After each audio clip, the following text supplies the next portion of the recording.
C'est un tabou, la délocalisation des fonctions support des entreprises est un projet qui a plus de risques d'échouer que la délocalisation d'unités de production industrielle. Alors pourquoi est-ce un tabou? Eh bien c'est ce que nous allons voir avec Michel Mondet, président d'Aquéance Consulting. Bonjour Michel Mondet. Bonjour. La délocalisation des services de centres partagés, comptabilité, direction financière permet-elle au moins de réaliser des économies en raison d'un coût du travail moins élevé? Eh bien non. Et non pour plusieurs raisons. D'abord, il faut se rendre compte que le personnel d'un centre de services partagés est souvent plus difficile à recruter que des personnels de sites de production. Ensuite, il faut avoir conscience de l'inflation régulière et systématique des salaires locaux.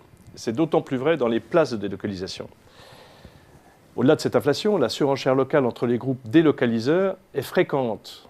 Et enfin, le turnover qui est corollaire à tout cela implique un accroissement très significatif des coûts de suivi, des coûts de coordination et autres overhead, comme on dit. Vous voulez donc dire que cette délocalisation n'est pas efficace, qu'il n'y a pas de gain de productivité? Vous avez doublement raison. Les points de contrôle, les allers-retours avec le pays d'origine, sans parler d'obstacles qui peuvent apparaître plus futiles, comme le décalage horaire, sont largement sous-estimés. Et puis n'oublions pas que la notion de productivité n'existe pas ou peu en dehors du monde anglo-saxon et de la France, ou de l'Europe en général. Or, on n'y pense guère quand il s'agit de projets d'externalisation.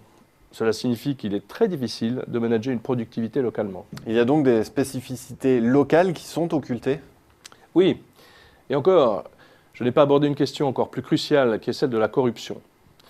Comme me disait le patron d'un grand groupe de services, chaque année dans notre zone Asie, un directeur financier sur deux est mis à la porte pour des faits de corruption.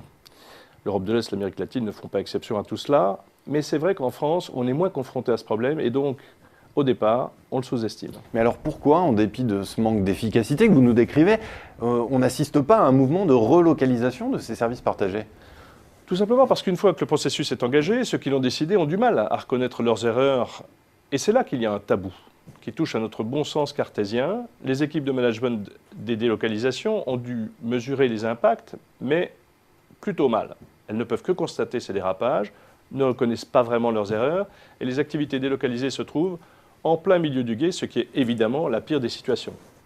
Que dire de ces groupes qui ont délocalisé une faible partie de leur comptabilité et qui retardent sine die la poursuite de la délocalisation de la dite comptabilité? Mais alors, Michel Mondet, comment y remédier? Eh bien tout simplement, en osant mettre en place un processus de relocalisation. Autrement dit, en levant le tabou. Eh bien, Michel Mondet, merci d'être venu en toute liberté lever ces tabous sur la délocalisation. Merci. Merci.